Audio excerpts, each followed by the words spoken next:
butuhkan, kemudian bagaimana kita mendapatkan datanya gitu.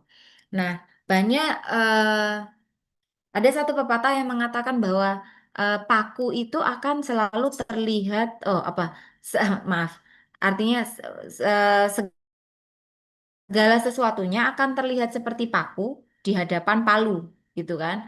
Ya itu peneliti-peneliti sering terjebak seperti itu. Jadi kalau saya ini pinternya kualitatif, itu semuanya akan saya lakukan dengan kualitatif.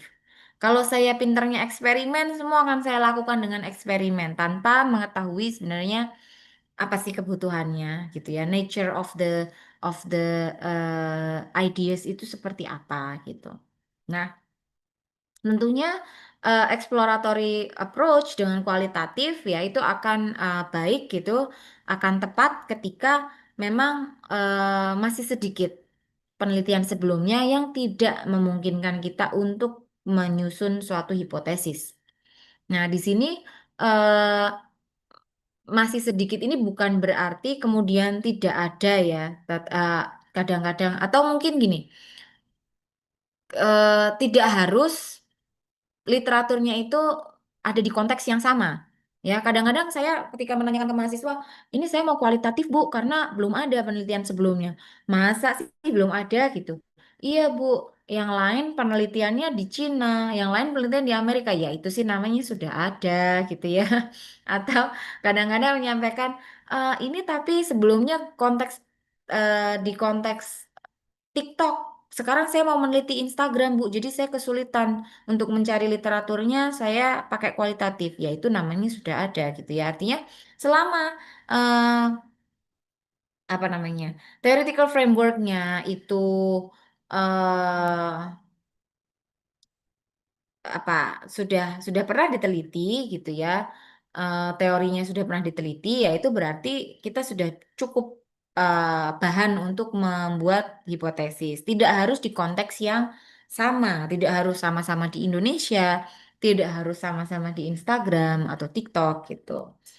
Nah, ini exploratory research ya, ketika little atau prior research, atau kita memang mau mengexpand gitu. Jadi kita mau mengexpand suatu teori ya kita bisa melakukan pendalaman terlebih dahulu dengan exploratory. Kira-kira seperti apa atau ke arah mana ekspansi teorinya ini gitu ya. Kita bisa melakukan exploratory.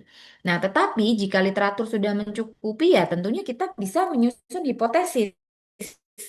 Ya, kalau kalau kalau literatur belum mencukupi, mungkin kita bisa menggunakan proposisi atau pertanyaan penelitian gitu ya. Tapi kalau kalau kita sudah bisa membuat dugaan berdasarkan literatur sebelumnya, ya ini kita bisa menggunakan hipotesis yang akan kemudian diuji ya, atau kita kenal dengan pendekatan positivism gitu. Nah, kemudian kadang-kadang kalau misalnya ada juga ya literatur yang ternyata ada dua teori yang kira-kira mungkin memunculkan hipotesis yang bertentangan, ya. Itu juga menarik gitu ya. Bisa kita gunakan juga yang namanya pendekatan competing hypothesis.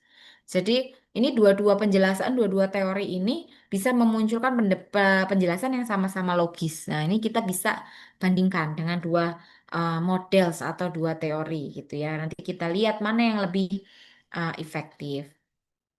Nah, kemudian eh, ini juga ya, selain tadi peneliti yang mungkin hanya meneliti itu metodenya sesuai dengan kepakarannya itu terus gitu ya. Ada juga fenomena yang kita sebut dengan marketing miopia. Jadi marketing miopia ini ketika kita ya hampir sama dengan yang saya sebutkan tadi, tetapi di sini pada akhirnya semua orang memandang yang paling bagus ya itu hanya metode tertentu. Misalnya sekarang-sekarang ini di marketing ya yang tren itu eksperimen. Banyak jurnal-jurnal yang kalau udah eksperimen mereka akan happy gitu. Ya. Padahal sebetulnya metode-metode lain juga masih mungkin dilakukan. Atau kalau sekarang dengan eh, apa namanya dengan data mining dan sebagainya gitu ya, dengan coding dan sebagainya. Nah, itu dipandang lebih trendy ya. Padahal ya yang namanya metode penelitian itu kan alat. Ya, alat ini ya tergantung kebutuhannya. Kalau saya hanya mau melubangi tembok untuk memasang figura, masa saya perlu bulldozer? Kan enggak gitu ya. Saya cukup menggunakan palu yang simple saja. Ya, yang cukup handy gitu, hanya buat lubang kecil. Kalau saya pakai bulldozer itu malah nanti temboknya Nah, rusak gitu. banding Jadi, lah banding.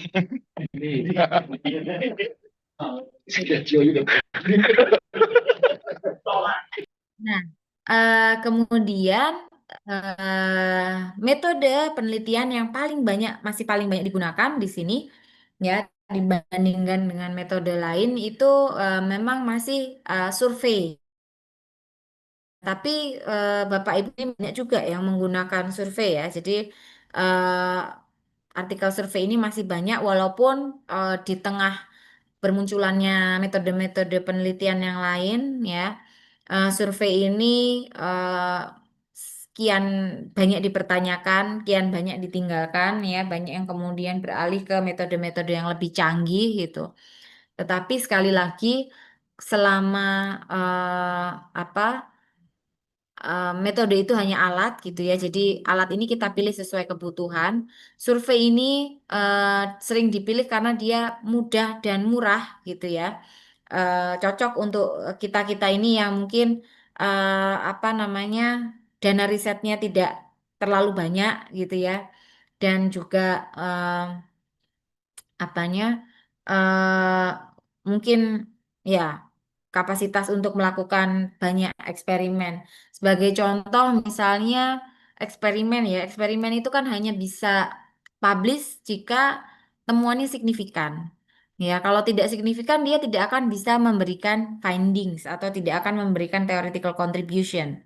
Makanya mungkin beberapa kasus yang mencuat belakangan ini seperti Prof. Gino dari Harvard ya, peneliti yang top sekali yang sering melakukan eksperimen ya, kemudian tertangkap basah ini menggunakan data-data palsu gitu. Karena eksperimen itu memang susah gitu ya. Jadi untuk mendapatkan dua data eksperimen kadang-kadang peneliti melakukan lebih dari 20 eksperimen. Ya, sama seperti peneliti-peneliti atau saintis-saintis yang ada di lab gitu ya. Sampai berhasil itu biasanya panjang. Jadi untuk karena frustasi ya mungkin kapan nih bisa publish gitu ya. Kapan bisa publish setelah melakukan eksperimen berkali-kali. Nah, kadang-kadang kemudian orang tergoda untuk menggunakan data-data yang palsu atau fabricated. Nah, survei ini eh, kelebihannya tadi dia paling murah dan juga karena kita kan kalaupun nggak signifikan nggak apa-apa ya dengan survei ini. Jadi kita bisa mempertanggungjawabkan itu, memberikan penjelasan gitu. Nah, tetapi survei sendiri itu ditinggalkan karena dia juga punya banyak kelemahan ya. Jadi kelemahan utamanya itu adalah terkait dengan saya langsung saja dengan common method bias atau measurement error gitu ya.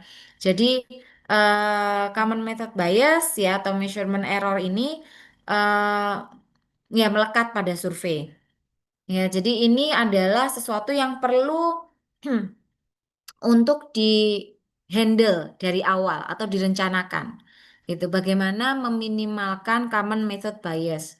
Misalnya, common method bias ini kan kalau dari definisi ya, selisih antara observed response dengan true response. Jadi responden itu merespon tidak sesuai dengan apa yang betul-betul dia rasakan atau apa yang betul-betul eh, dia lakukan gitu ya.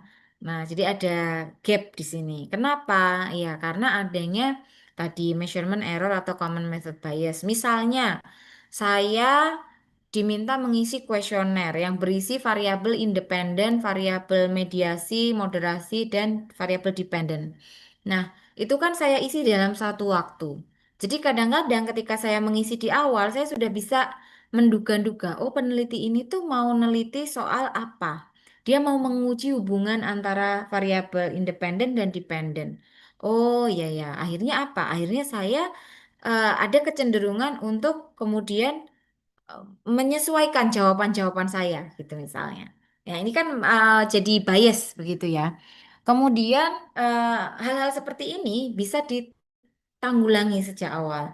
Misalnya di penelitian SDM itu biasanya ketika kita mau meneliti kinerja karyawan, ya kita menanyakan bukan ke karyawan itu sendiri, tetapi ke bosnya atau ke temannya gitu.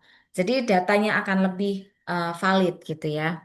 Nah, seperti itu. Kemudian juga pengisian kuesioner ya. Pengisian kuesioner misalnya kuesioner yang diisi secara anonim ya, tentunya itu akan lebih aman dari common method bias. Jadi online survei itu sendiri sebetulnya membantu untuk meminimalkan common method bias gitu Bapak Ibu. Ya, jadi ini perlu di berikutnya, nah, ya, tren sekarang memang tuntutan untuk publikasi ini menjadi semakin berat. Ya, sekarang sudah banyak peneliti-peneliti yang bermunculan gitu ya. Dulu jurnal-jurnal seperti Journal of Retailing and Consumer Services itu saya bisa hampir sebulan sekali gitu ya. Tapi sekarang kayaknya tuntutannya sudah semakin berat gitu ya. Dan jurnalnya juga rankingnya semakin bagus, dia lebih selektif gitu. Dia nggak mau lagi kalau hanya satu study survey gitu, dia maunya lebih robust lagi gitu. Berarti kita harus menggunakan multiple studies ya.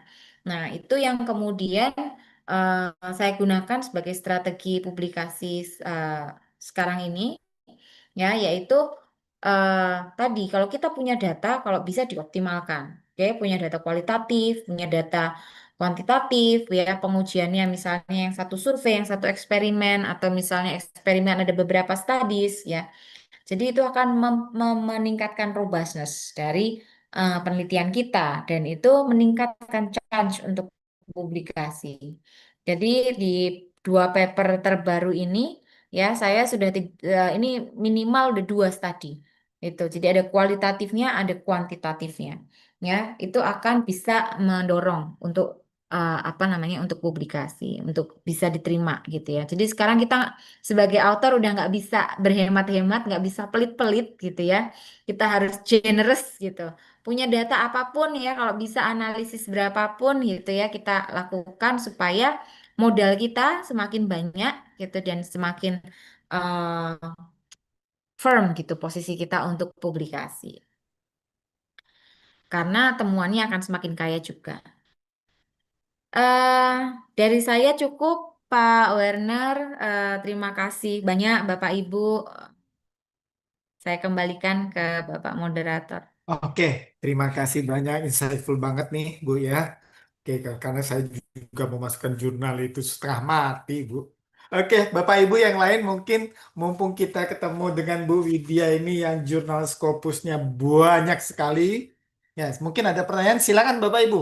Kita mungkin ada 10 menit gitu. Pak Ahmad Irfan, silakan. Oh, dari Ubaya ini. Silakan Pak Ahmad Irfan.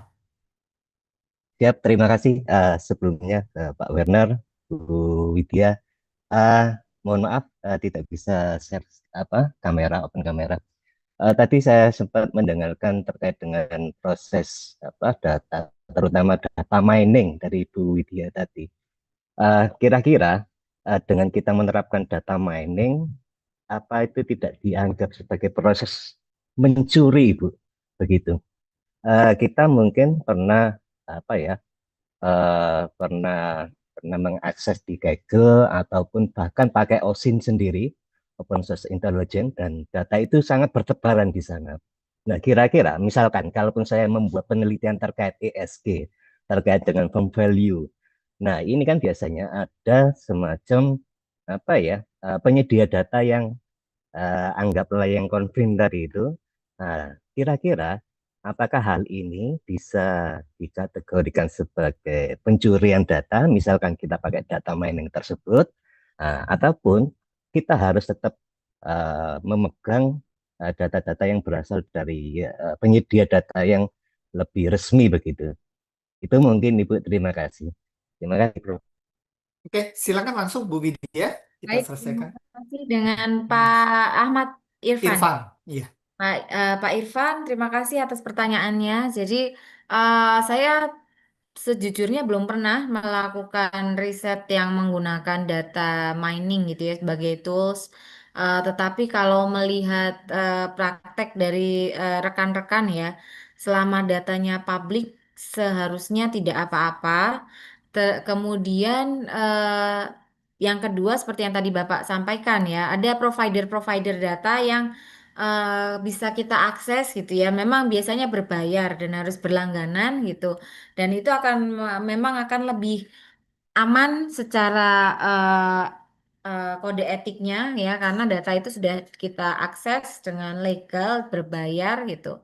eh Ya mungkin itu saja. Tapi kalau data itu berasal dari sumber-sumber yang mungkin tidak apa tadi kalau Bapak sampaikan mungkin yang kurang formal gitu ya.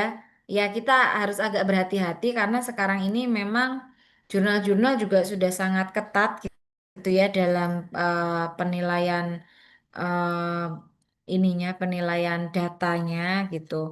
Eh, Bahkan beberapa itu yang sudah publish akan di-retract jika kemudian terbukti bahwa datanya berasal dari sumber yang tidak legal gitu. Jadi ya itu kan akan mempengaruhi ya dari resiko reputasi kita juga ya. Jadi sebaiknya memang kita gunakan sumber-sumber yang eh, formal berbayar yang mungkin legal seperti itu. Oke, baik Bu Widya. Ini saya lanjutkan ada yang ngechat di dalam itu percakapan. Ada Bu Nurul Tri dari Ubaya menanyakan, bagaimana sebagai peneliti pemula, bagaimana kita bisa menunjukkan novelty dalam kasus kita ini melakukan replikasi. Itu yang pertama dari Bu Nurul. Yang kedua dari Christian Undip menanyakan ada nggak yang apa itu sebagai peneliti pemula beliau menanyakan ada nggak Scopus-Scopus yang APC-nya gratis. Banyak ya Bu ya? Nah mungkin Ibu bisa jawab ini teman-teman ini Bu. Silakan Bu. Baik, terima kasih dengan Bu Nurul ya. Salam kenal Bu Nurul. Oke, jadi kalau untuk eh, tadi terkait dengan APC. APC itu yang gratis banyak sekali. Jadi saya selama publikasi mungkin hanya satu satu paper yang berbayar gitu ya karena pada saat itu kebetulan mungkin mendampingi mahasiswa atau rekan yang harus cepat gitu ya karena jurnal dengan APC biasanya mereka memang lebih cepat prosesnya gitu ya. Eh, tetapi 95% lah itu semuanya gratis gitu. Jadi banyak sekali Bu. Ya memang ada juga yang berpendapat kalau berbayar nanti jadi lebih gampang gitu ya. Ya saya pernah juga ditolak oleh jurnal yang berbayar gitu. Jadi tidak selalu gitu ya, tidak selalu kemudian lebih gampang. Eh, tapi memang yang berbayar ini biasanya proses bisnisnya itu agak dalam tanda petik agresif gitu ya. Bahkan sebagai reviewer itu kita nanti dikejar-kejar terus nih. Baru 2 hari udah di email lagi gitu ya. Nanti reviewer juga akan mendapatkan token of appreciation biasanya berupa voucher atau something gitu. Ya, tetapi tidak bukan honor ya, hanya sekedar voucher-voucher buku atau voucher APC gitu Diskon. biasa. Yang pertama tadi terkait dengan, maaf, jadi Itu kebaruan untuk penelitian yang kebaruan sifatnya replikasi. replicate. Monggo, Ya. Bu. Kalau replikasi, Bu Nurul, memang kemudian kebaruannya mungkin akan terbahas pada kebaruan kontekstual, kebaruan praktikal, manajerial, tapi untuk kebaruan teori sepertinya memang akan sulit ya. Jadi kalau replikasi seperti itu gitu. Jadi ya biasanya kalau untuk mahasiswa pemula, mahasiswa yang sedang belajar ya replikasi ini memang cukup baik. Tetapi paling tidak kalau kita sudah mau publikasi ya paling tidak kita modifikasi lah. Ya kita cari apa yang bisa kita tambahkan atau kita modifikasi. Oke. Bapak Ibu yang lain, mungkin ini saya juga bacakan juga ada dari Universitas Ekuitas, Bu, yang dulu namanya ST Ekuitas itu ya Bu ya. Ini menanyakan, kalau misalnya setelah lulus dari MM ini, kemudian ingin memperkuat portofolio di bidang riset, apakah ketika sudah lulus diperbolehkan memakai nama kampus? Ya kampusnya seneng-seneng aja ya Bu ya. Itu mungkin jawabannya. Bapak Ibu yang lain mungkin ada, ya, mungkin Betul, sebelum kita kampusnya masih ada waktu. senang-senang aja itu, Pak. Boleh banget. Iya, iya, kan kita butuh citasi ya Bu ya. Betul. Bapak Ibu yang lain mungkin kita masih ada waktu 5 menit. Pak Ervan, silakan Pak Ervan. Ya, Silakan Pak Ervan. terima kasih Bapak Werner dan Ibu Widya. Ini tentang tadi menggabungkan 2 atau 3 jurnal itu sebenarnya kan sudah disampaikan oleh Ibu tadi bahwa kalau secara aturan itu boleh ya, tapi untuk kontribusi dalam keilmuan itu kayaknya ya, maksudnya kayaknya tidak apa ya tidak terlalu berkontribusi lah karena itu sudah diteliti dan kita hanya menggabungkan begitu. Ah juga tadi sempat ada yang dibahas salah satunya adalah apa ya eh, membagi area ya maksudnya maksudnya di sebuah satu kota dan semacamnya. Saya teringat waktu dulu di penelitian di waktu kuliah di S1 itu kan malah kita ketika kita skopnya terlalu luas itu diminta untuk memperkecil skopnya. Ya itu maksudnya kenapa bisa berbeda dengan apa ya dengan permintaan dari dosen-dosen di waktu kita penelitian di S1. Terima kasih, Bu. Oke, silakan Bu Widya. Baik, terima kasih. Salam kenal, Mas Ervan. Ini Mas Ervan atau Mas Van Rahman? Ya, Ervan, Bu. Emang Ervan. tulisannya di KTP Oh, saya begitu, gitu ya. R titik Van. Gitu. Ya, baik. Jadi kalau tadi betul ya, menggabung-gabungkan itu sebetulnya salah satu jalan untuk mendapatkan kontribusi, tetapi tidak sekedar menggabungkan saja. Jadi menggabungkan itu baru tahap pertama. Bukan berarti kemudian ketika kita menggabungkan itu langsung muncul kontribusinya enggak. Tapi kita harus tetap menggali kira-kira dari penggabungan ini maknanya apa gitu. Kemudian bisa kontribusi seperti apa. Ya itu seperti itu. Kemudian yang kedua terkait dengan cakupan ya. Tadi yang seperti saya sampaikan memang pertanyaan penelitian itu nggak boleh terlalu luas, tapi juga nggak boleh terlalu sempit. Nah, jadi kalau tadi diminta untuk memperkecil cakupan, mungkin masih terlalu luas gitu ya. Jadi saya mau meneliti mengenai QRIS. Nah, tadi yang saya sampaikan ya contoh tentang QRIS itu.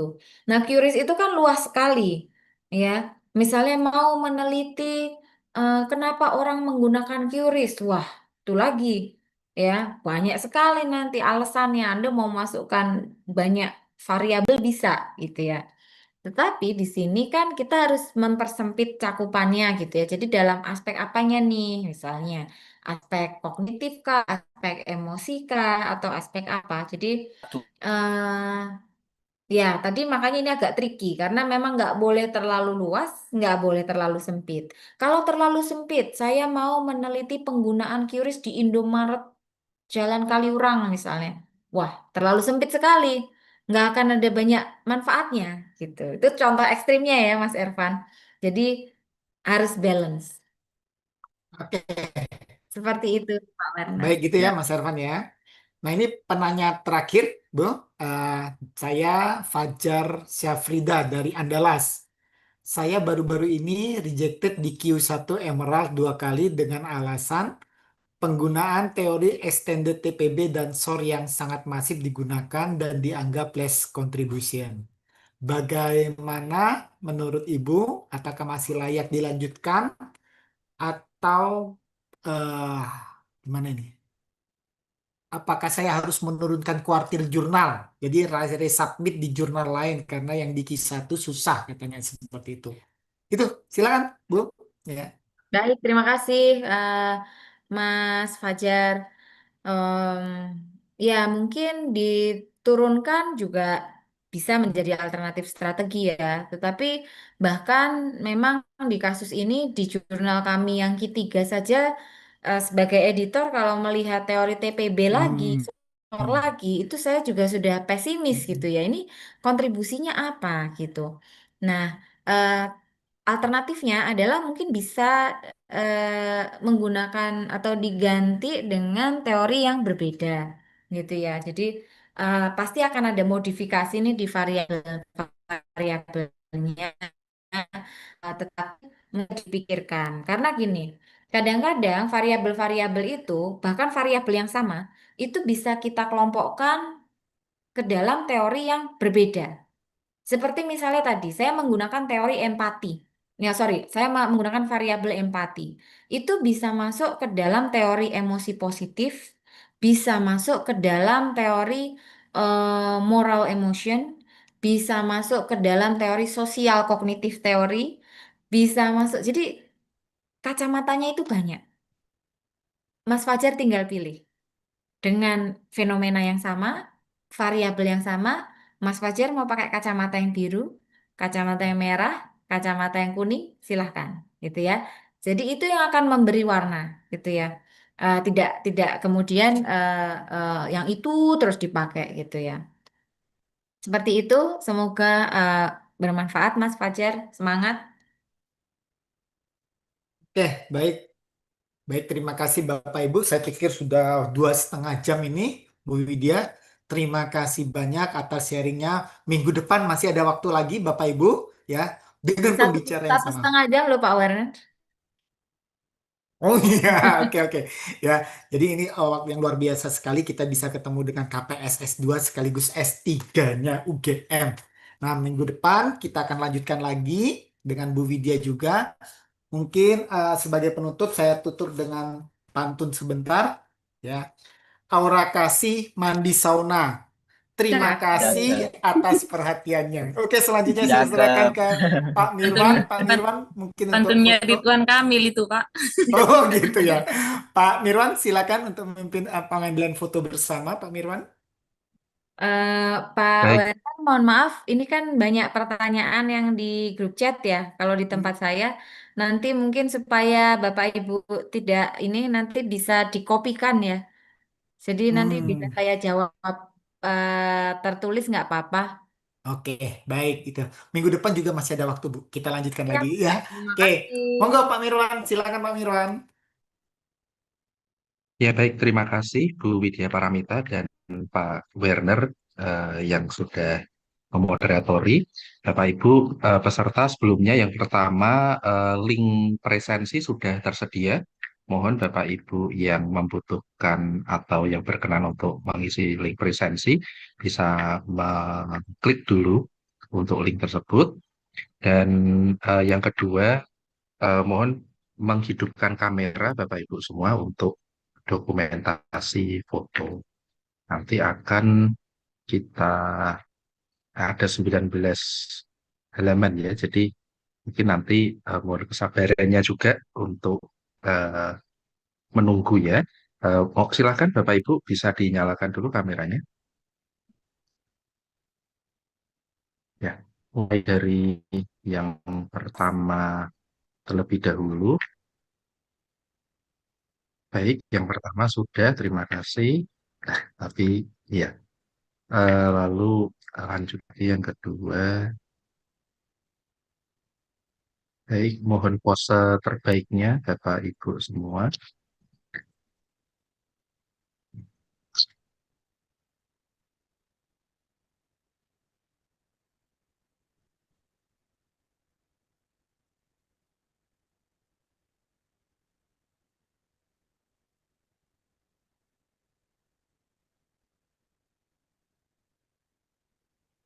Ya, estimasi saya mungkin semoga Bapak Ibu berkenan untuk stay 1 menit ya. Ini masih sampai di halaman 7 dari 19.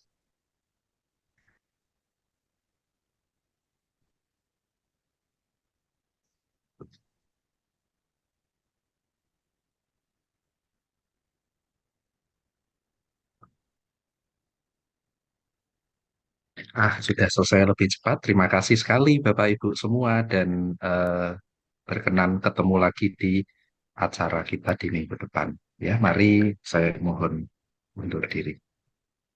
Terima kasih, Terima Pak. kasih Terima Bapak kasih Ibu. Bapak Ibu Terima kasih semua. Pak Pak. Werner. Terima kasih Terima Bu kasih Rina. Mbak Mita. Ya, Sampai ketemu Terima minggu kasih. depan. amin Pak Mirwan. Matur nuwun. Ya, Bu Mita, mari. Kita live.